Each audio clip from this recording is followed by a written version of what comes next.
For the goods, the company allegedly used the bait-and-switch tactic and attempted to persuade them to opt for other less popular brands. They are trying to, to induce the consumers to change to other brand, which is originally, they don't have any ability, to source the goods.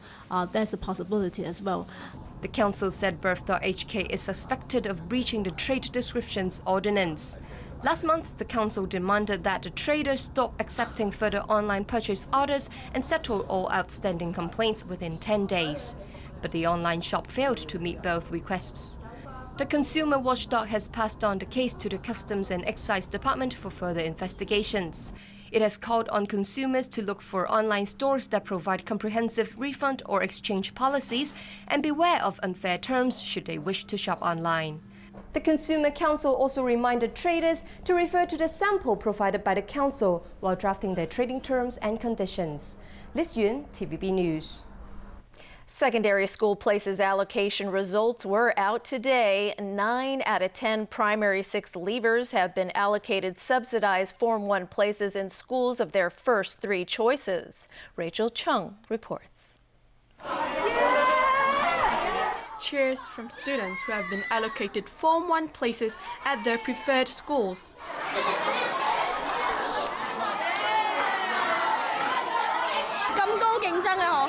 This boy says he's very happy as he got into a good school despite intense competition. This boy has also been given a place at his first choice school. His mother says it feels like they have won the lottery. According to the placement research, 78% of the primary students are allocated to their first choice, making it the highest percentage for the past decade. Those who are unhappy with the results try to look for other school places with their parents. My son has been allocated a place at his second choice school. We want to see if we can get him into this school, which is more famous, this man says. Some primary schools stand ready to help students and parents disappointed with the allocation results. The foremost thing we can do is to prepare a recommendation letter for them, and then maybe we will ask some of the council teachers to give them some advice, mentally, to calm down themselves first, and then to ask the students to prepare for the written exam as well as the oral interviews. This year, there are nearly 3,000 fewer primary 6 leavers than a year ago. There is a surplus in Form 1 places at some secondary schools, especially in Tuen Mun, Sha Tin and the Eastern District. After receiving the allocation slip and the admission slip, students should register at the allocated secondary school this Thursday and Friday. Otherwise, they'll be considered to have given up the school places. Rachel Zhang, TVB News. Visiting German Chancellor Angela Merkel stated the case for sustainable economic development in a speech in Beijing. Addressing a group of Tsinghua University students, the German leader said it doesn't make sense to separate economic performance, environmental protection, and social responsibility. Merkel called on youngsters to help protect the environment and conserve energy. She made clear sustainable development will improve the quality of life for future generations. Israeli authorities say 3 suspects in the killing of a Palestinian teenager who was burned to death last Wednesday have confessed. This as the violence across the Gaza Strip continues to escalate. Alan Buknia reports. The Israeli Defense Force released footage of overnight airstrikes on what it calls Hamas terror sites. It said at least 8 Palestinians were killed. The bombing raids were in retaliation for some 40 Palestinian mortar and rocket attacks on Israel. Israel has witnessed a huge barrage of rockets being shot and launched from the Gaza Strip by Hamas. We are currently taking the necessary precautions to both be prepared for an escalation. Meanwhile, Israeli authorities say 3 Jewish suspects in the murder last Wednesday of Palestinian teenager Mohammed Abu Kader have confessed and reenacted the crime. Israel's Internal Security Agency has placed a gag order on the case, releasing few details. The lawyer for one of the suspects says he doesn't even know what they look like because no pictures have been provided. It's believed the killing was in retaliation for the murder of 3 Jewish teenagers who were found buried 2 days earlier. Kader's 15-year-old cousin, Tariq, a Palestinian-American, remains under house arrest in the West Bank after being released by police Sunday. He was allegedly beaten by police who accused him of throwing rocks at them during a protest, something he denies. Relatives in his home in Tampa, Florida, pleaded to the U.S. government to intervene. He's serving a 10-day house arrest with no charges.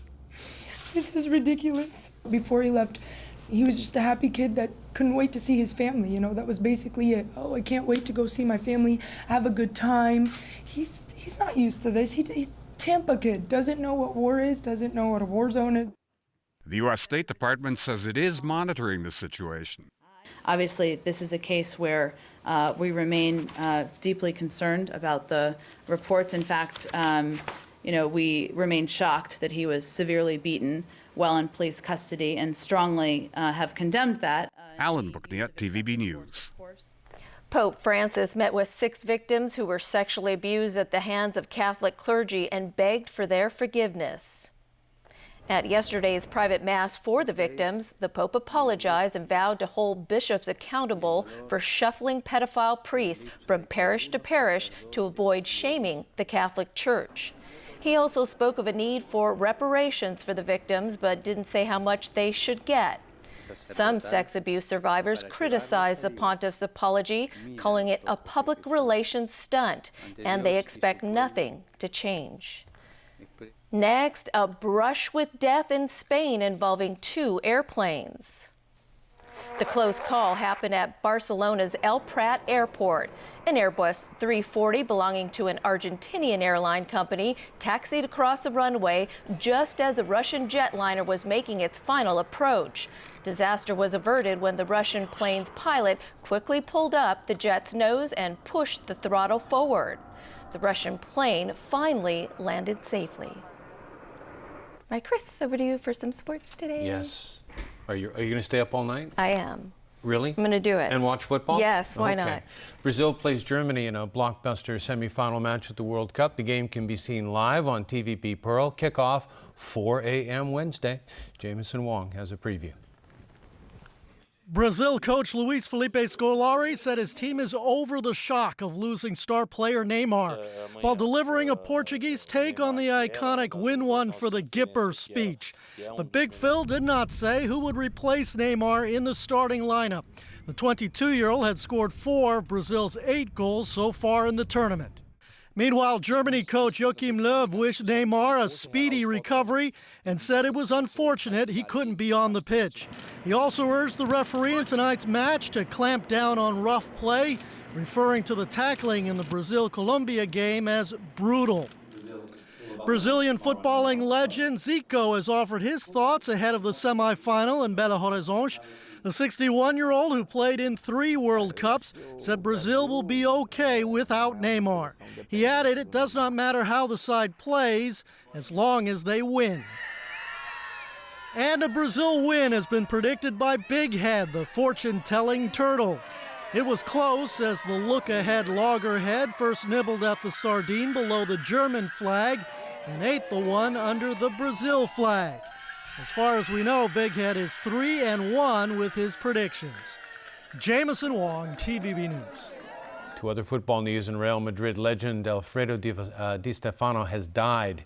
The 88-year-old suffered a heart attack over the weekend. His death was announced yesterday by hospital officials in Madrid. Di Stefano was Real Madrid's honorary president and a former manager, but established his legacy as a player. His name was often in the greatest player ever conversation, along with Pelé and Maradona. Born in Argentina, he never played in a World Cup, but won 5 European Cups and 8 Spanish League titles with Real Madrid. Germany's Marcel Kittel won Stage 3 of the Tour de France. The race was the final leg in England. Yesterday's stage was a scenic ride from Cambridge to London, passing many landmarks along the way. It's estimated 3 million spectators lined the opening 3 segments in England. Kittel took 2 of those races. However, he trails Italy's Vincenzo Nibali in the overall classification by 2 seconds. The Tour now moves to France with a 160-kilometer trek to Lille Metropole. And that is our news. Good night.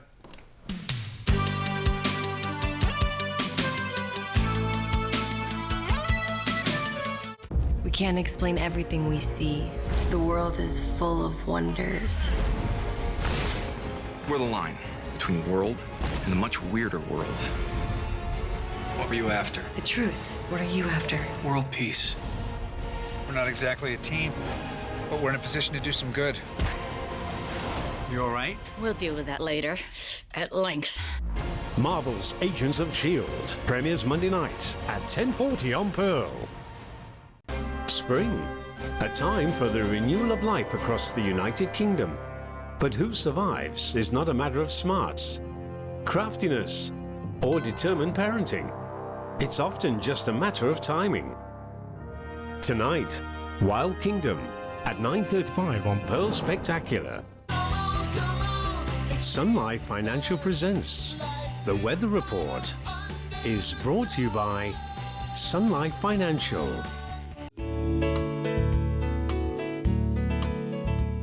Good evening. The weather was very hot with sunny periods. There were a few showers and thunderstorms. And as tonight's situation chart shows, Super Typhoon Noguri was centered about 230 kilometers west-northwest of Okinawa. It is forecast to move north at about 22 kilometers per hour across the East China Sea. Today's temperatures range from 28.4 to 33.5 degrees, and the relative humidity was between 60 and 86%. Light winds. The current temperature is now 31 degrees Celsius, with the relative humidity standing at 80%. The very hot weather warning is now in force. So Freddie, how's the weather tomorrow?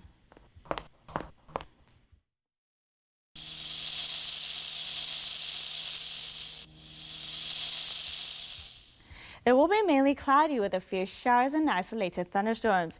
Very hot with sunny periods tomorrow. Temperatures will range between 28 and 33 degrees. It will be very hot with sunny periods in the next few days. Tomorrow's air quality health index will range from low to high. The maximum UV index forecast for tomorrow will be about 7. And here's the latest global weather update. Showers in Shanghai and Taipei. Thunderstorms in Guangzhou. Cloudy in Beijing and Seoul. Thunderstorms in Bangkok. Bright in Kuala Lumpur. Thunderstorms in New Delhi. Sunny in Cairo. Sunny in Brisbane and Sydney. Cloudy in Toronto. Sunny in Vancouver and Los Angeles.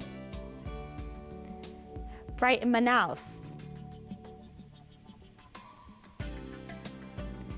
Cloudy in London, rain in Amsterdam. And that's the weather. Have a lovely evening. It was brought to you by Sun Life Financial. Life's brighter under the sun. Don't worry, Mills. These kind of calls usually aren't too serious. What kind of calls? This one turns serious. Let me go. I'll be your hostage. Casey, don't. Wednesday, Chicago Fire, the season finale at 10:40 on Pearl. Athletes, performers, good-looking women, weird-looking men. They all have one thing in common: angry and hot. Thursday and Friday, The Amazing Race, Season 23, at 8:30 on Pearl.